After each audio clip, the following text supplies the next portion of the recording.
வணக்கம் நண்பர்களே, நான் உங்கள் வெப்தம் நண்பன். இன்னைக்கு நான் பார்க்க போகிறது செயற்கை நுண்ணறிவியலில் ஏஐயினுடைய பயன்பாடுகள் மற்றும் நிபந்தனைகள். இந்த ஏஐ எந்த அளவுக்கு நம்முடைய வாழ்க்கைக்கு பயன்படுது, அதே மாதிரி இதை கற்றுக்கிறதுக்கு முன்னாடி என்னெல்லாம் நீங்கள் தெரிஞ்சிக்க வேண்டியிருக்கு அப்படின்றதெல்லாம் இந்த வீடியோவில் பார்க்கலாம். இதை பார்க்குறதுக்கு முன்னாடி நம்ம சேனல் வரைக்கும் சப்ஸ்கிரைப் பண்ணாமல் பார்த்துருக்கோம், மறக்காமல் சப்ஸ்கிரைப் பண்ணுங்கள். பக்கத்தில் இருக்க பெல் பட்டனை கிளிக் பண்ணிட்டு தொடர்ந்து வீடியோவை பாருங்கள். ஆர்டிஃபிஷியல் இன்டெலிஜென்ஸ் என்று சொல்லப்படக்கூடிய இந்த ஏஐ தொழில்நுட்பம் பார்த்தீங்கன்னா இன்றைக்கு நம்முடைய நடைமுறை வாழ்க்கையில் பல்வேறு செயல்களை எளிமையாக செய்யறதுக்கு பயன்பட்டு வருது. ஒவ்வொரு துறை சார்ந்தும் இதனுடைய பயன்பாடுகள் இருக்குன்னு சொல்லணும். விளையாட்டு, சுகாதாரம், இன்னும் இருக்கக்கூடிய கல்வி, வேளாண்மை போன்ற பல்வேறு விதங்களும் நமக்கு பயன்படக்கூடிய ஒன்றாக மாறிவிட்டது. அதனால் இந்த துறை வேகமாக வளருது. இது சார்ந்த படிப்புகள் நிறைய பல்கலைக்கழகங்களில், கல்லூரிகளில் வழங்கப்பட்டு வருது. இதை படிக்கிறதுக்கு நிறைய மாணவர்கள் முன் வராங்க. அப்போ இதை படிக்கிறதுக்கு வரக்கூடிய மாணவர்களுக்கு அந்த ஆர்வம் இருக்குது. ஆனால் அதுக்கு முன்னாடி சில விஷயங்கள்லாம் தெரிஞ்சுட்டு அது நீங்கள் படிச்சிங்க அப்படின்னா உண்மையிலே அது மிகப்பெரிய பயனுள்ள ஒரு படிப்பாக அமையும். அப்படின்றதுனால முதல்ல என்னெல்லாம் பயன்பாடுகள் இருக்குன்னு தெரிஞ்சுக்கங்க. அப்புறம் நிபந்தனைகளை நான் சொல்கிறேன். ஏஐயுடைய பயன்பாடுகள் நிறைய இருக்குது. அதில் ஒரு 7 பயன்பாடுகள் மட்டும் நம்ம இன்றைக்கி பார்க்குறோம். முதல்ல விளையாட்டுகளை விளையாடுவதற்கு பயன்படுது. ஏஐ கேமிங் அப்படின்னு சொல்லுவாங்க. இது பரவலாக பிரபலமான ஒன்றா இருக்குது. அதாவது இயந்திரம் தர்க்க ரீதியாக சிந்திக்க வேண்டிய சதுரங்க மாதிரியான இந்த விளையாட்டுகள்லாம் பார்த்தீங்கன்னா அந்த விளையாட்டிலே ரொம்ப எக்ஸ்பர்ட்டாக இருக்கக்கூடியவங்களே தோக்கடிக்கிற அளவுக்கு இன்றைக்கு இந்த ஏஐ தொழில்நுட்பத்திலான இந்த கேமிங் அமைஞ்சிருக்கிறது குறிப்பிடத்தக்கது. ரெண்டாவது பார்த்தீங்கன்னா ரோபோட்டிக்ஸ் அப்படின்னு சொல்லுவாங்க. அதாவது புத்திசாலித்தனமான ரோபோக்களை உருவாக்குறதுக்கு இந்த செயற்கை நுண்ணறிவு அப்படின்றது ரோபோட்டிக்ஸ் துறையில் மிக முக்கியமாக பயன்படுது. இந்த அடிப்படையில் உருவாக்கப்படக்கூடிய அந்த ரோபோக்கள்லாம் பார்த்தீங்கன்னா எது நடந்தாலும் தன்னை புதுப்பித்து கொண்டு அதே மாதிரி இப்போது என்னென்ன செய்யணுன்றதை அது புரிஞ்சுக்கிட்டு மிகச்சரியாக செயல்படக்கூடியதாக மாறி இருக்கு. வருங்காலத்தில் பார்த்தீங்கன்னா தொழிற்சாலைகள், கல்விக்கூடங்கள், திரையரங்குகள், மருத்துவமனைகள், இந்த மாதிரி எல்லா இடத்துலையுமே இந்த ஏஐ தொழில்நுட்பத்துடன் கூடிய ரோபோக்களுடைய பயன்பாடு இருக்கும் அப்படின்னு சொல்லிட்டு ஆய்வாளர்கள் கணிக்கிறாங்க. அடுத்து மிக முக்கியமானது சுகாதாரத்துறை. மூன்றாவதாக இதில் ஏஐனுடைய பயன்பாடு ரொம்ப அதிகம். அதாவது ஒரு நோயை கண்டுபிடிக்கிறது, அதற்கான தீர்வுகளை கண்டுபிடிக்கிறது, இந்த மாதிரி பல்வேறு விதமான செயல்பாடுகளுக்கு இந்த ஏஐ தொழில்நுட்பம் பயன்படுது. குறிப்பாக பார்த்தீங்கன்னா புற்று செல்களை கண்டறியறதுக்கு ஏஐ இன்னைக்கு பயன்படுத்திட்டு வராங்க. அதே மாதிரி ஒரு நோயாளுடைய அந்த வரலாற்று தரவுகளை ஆராயறதுக்கும், அது மட்டும் இல்லாமல் அந்த மருந்து என்ன மருந்து கொடுக்கலாம் அப்படின்ற அந்த சஜஷன் இருக்குல்ல, அதெல்லாம் கூட வருங்காலத்தில் இந்த ரோபோக்கள் கொடுக்கலாம் அப்படின்லாம் சொல்லியிருக்காங்க. அதனால் மருத்துவத்துறையில் இந்த ஏஐ தொழில்நுட்பம் மிக அதிகமாக பயன்பாடுகளை தரும்ன்றது யூகம். நான்காவது கணினி பார்வைன்னு சொல்கிறாங்க. அதாவது ஒரு படம் அல்லது வீடியோ அல்லது வேறு ஏதாவது ஒரு காட்சியை உள்ளீடு செய்கிறோம்னா அந்த படத்தையும் அந்த வீடியோவையும் புரிஞ்சுக்கிட்டு அதற்கேற்ற மாதிரியான செயல்பாடுகளை கணினி உதவியோடு செய்யக்கூடியதை நம்ம கணினி பார்வைன்னு சொல்கிறோம். இந்த ஏஐ என்பது டிஜிட்டல் முறையில் இருக்கக்கூடிய படங்களை, வீடியோக்களை புரிந்து கொள்வதற்கான ஒரு வாய்ப்புகளை ஏற்படுத்தி கொடுக்குது. அதன் மூலமாக நிறைய வேலைகளை நம்ம செய்யறதுக்கான வாய்ப்புகள் இருக்குன்னு சொல்கிறாங்க. அதுக்கடுத்து மிக முக்கியமான துறை பார்த்தீங்கன்னா 5வது வேளாண்மை துறை. விவசாயத்தில் பார்த்தோன்னா பரவலாக இன்றைக்கே பயன்பாட்டுக்கு வந்துருச்சு.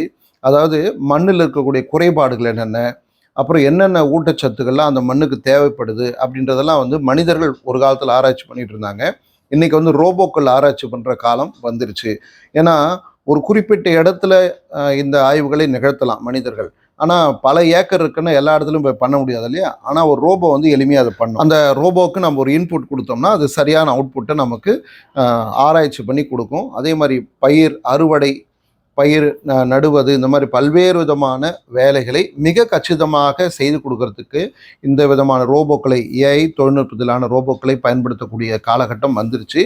இன்னும் வருங்காலத்திலாம் பார்த்தீங்கன்னா மிக அதிகமாக இருக்கும். ஏன்னா ஆள் பற்றாக்குறையில் கஷ்டப்படுற வேளாண்மை துறைக்கு ஒரு உதவியாக இந்த ஏஐ தொழில்நுட்பம் இருக்கும் என்பதில் எந்த சந்தேகமும் இல்லை. அடுத்து எல்லாருக்கும் பிரபலமான மின் வணிகம் 6வதாக பார்க்குறோம். ஏஐ அப்படின்றது இந்த இ-காமர்ஸ் துறையில் மிக பரவலாக பயன்படுத்தப்பட்டு வருது. இன்றைக்கி நம்ம ஒரு பொருள் வாங்குகிறோம் அப்படின்னா அந்த பொருளை கடைக்கு போய் வாங்குறதை தாண்டி நம்ம செல்ஃபோனில், கம்ப்யூட்டர் மூலமாகவே வாங்கிறதுக்கான வாய்ப்புகள்லாம் வந்துருச்சு. இந்த மாதிரி வாங்கக்கூடிய, விற்கக்கூடிய இருவருக்குமே பயன்படக்கூடியதாக இன்றைக்கு ஏஐ தொழில்நுட்பம் இருக்குது அப்படின்றது குறிப்பிடத்தக்கது. அடுத்து 7வது சமூக ஊடகங்கள். இன்றைக்கி நம்ம ஃபேஸ்புக், இன்ஸ்டாகிராம், ட்விட்டர் போன்ற பல்வேறு சமூக ஊடகங்கள், வலைதளங்களில் பார்த்தீங்க அப்படின்னா நமக்கு பிடிச்ச திரும்ப திரும்ப காமிச்சிக்கிட்டே இருப்பாங்க. அது எப்படி நடக்குது அப்படின்னா ஏஐ தொழில்நுட்பம் மூலமாக தான் நடக்குது. நமக்கு என்ன பிடிச்சிருக்குன்றத ஒருங்கிணைச்சு புரிஞ்சுக்கிட்டு இனிமே வரக்கூடிய காலங்களில் நமக்கு பிடிச்ச விஷயங்களாக வந்து காமிப்பாங்க. உதாரணமாக செல்ஃபோன் அதிகமாக நம்ம நெட்டில் சர்ச் பண்ணியிருக்கோம்னா நமக்கு செல்ஃபோன் மாடல்கள்லாம் வந்து காமிச்சிட்டே இருக்கும். அடிக்கடி விளம்பரம் வர்றது கூட செல்ஃபோன் மாடலாக இருக்கும். சில பேருக்கு வந்து உணவு பண்டங்கள் நிறைய தேடி பார்த்துருக்காங்க நெட்டில் அப்படின்னா அது எல்லாமே அந்த சர்ச் ஹிஸ்ட்ரியை எடுத்து வச்சுக்கிட்டு அதன் அடிப்படையில் நமக்கு ஏதாவது ஒரு விளம்பரம் காமிக்கிறது, இல்லை ஏதாவது ஒரு நம்ம தேடும்போது அந்த இடத்துல உணவுப் பொருள் சார்ந்த விஷயங்களே காமிக்கும். இது எல்லாமே ஏஐ தொழில்நுட்பத்தின் உதவியால் நடக்குது அப்படின்றது குறிப்பிடத்தக்கது. இந்த மாதிரி பல்வேறு துறைகளிலும் இந்த ஏஐ தொழில்நுட்பம் மக்களுக்கு பயன்படக்கூடியதாக அமைந்திருக்கிறது. இதெல்லாம் பார்த்துட்டு இன்னும் நிறைய பேர் வந்து இதெல்லாம் படிக்கணும்னு சொல்லிட்டு ஆர்வமாக இன்றைக்கி வராங்க. அப்படி வரக்கூடியவங்களுக்கு சில விஷயங்கள் வந்து அறிகுறியாக நிறைய ஆய்வாளர்கள் சொல்கிறாங்க. அதாவது வெறுமனே படிக்கணும், சம்பாதிக்கணும் அப்படின்றதுக்காகலாம் வந்து வராதிங்க. இதில் இருக்கக்கூடிய நன்மை தீமைகள் என்னன்றதை புரிஞ்சிட்டு வாங்க. இதுக்கு தேவைப்படக்கூடிய அந்த கல்வி அறிவையும் அந்த தொழில்நுட்பங்களையும் தெரிஞ்சுட்டு வாங்க அப்படின்னு சொல்கிறாங்க.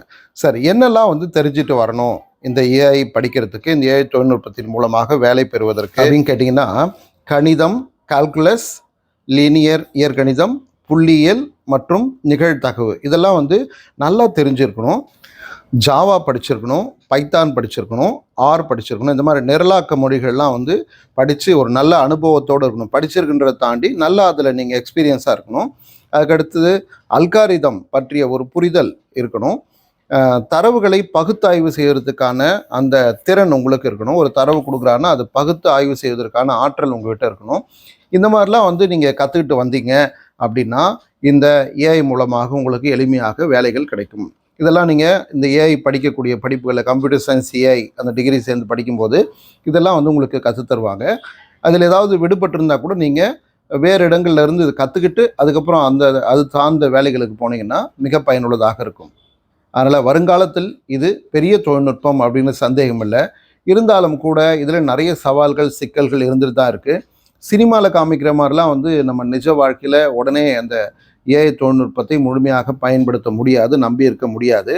ஏன்னா அதில் நிறைய ஆபத்துகளும் இருக்குது. நம்ம ஒரு திரைப்படத்தில் பார்த்த மாதிரி ஒரு ரோபோ கிட்ட நம்ம ஒரு முழுமையான பொறுப்புகள்லாம் ஒப்படைச்சோம் அப்படின்னா அது நாட்டையே அழிக்கக்கூடிய ஒரு வேலையும் செய்யும். ஆனால் மாறாக நீங்கள் அதை சரியாக கற்றுக் கொடுத்துட்டீங்கன்னா அந்த நாட்டையே பாதுகாக்கக்கூடிய மிகப்பெரிய வேலையும் அது செய்யும்.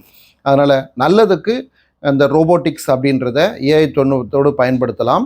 அதற்கு நீங்கள் நல்லா படிச்சுட்டு போகணும். நல்ல விஷயங்களே நீங்கள் தரவுகளாக இன்புட்டாக அந்த ஏஐ தொழில்நுட்பத்தின் மூலமாக நீங்கள் பயன்படுத்த போகிற ரோபோவுக்கு கொடுக்கணும். அப்படி கொடுத்தீங்க அப்படின்னா வருங்காலம் ஏஐ தொழில்நுட்பத்தால் சிறக்கக்கூடிய காலமாக இருக்கும். ரோபோட்டிக்ஸுக்கான மிகச்சிறந்த எதிர்காலமாக இருக்கும். இந்த வீடியோ உங்களுக்கு பிடிச்சுன்னா லைக் பண்ணுங்கள், ஷேர் பண்ணுங்கள், கமெண்ட் பண்ணுங்கள். இது வரைக்கும் சப்ஸ்கிரைப் பண்ணாமல் பார்த்துருங்க, மறக்காமல் சப்ஸ்கிரைப் பண்ணுங்கள். நீங்கள் தேர்வுக்காக படிக்கிறீங்கன்னா டிஸ்கிரிப்ஷனில் ஒரு லிங்க் கொடுக்குறேன். எல்லா பாடமும் சேர்த்த வீடியோக்கள் அதுக்குள்ளே இருக்கும். பார்த்து பயன்பெறுங்கள். நன்றி நண்பர்களே, நான் உங்கள் வெப் தமிழ்.